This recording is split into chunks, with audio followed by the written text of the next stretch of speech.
A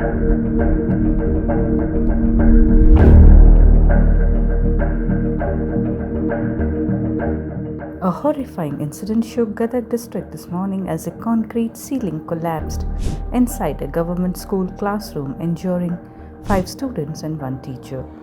The tragedy unfolded around 11:30 am at the government higher primary school in Chilagiri village located in Gajendragarh Taluk. Classes were being held in an old crumbling building when the ceiling suddenly gave way. The injured, all from class 6, were rushed to a private hospital in Gajendragarh for treatment. Officials from the education department rushed to the scene for inspection, but the damage was done. Angry local residents slammed the department for negligence, saying their repeated warnings about the classroom's condition had gone unheard. The Gajendragarh police have taken note of the incident and further investigations are underway.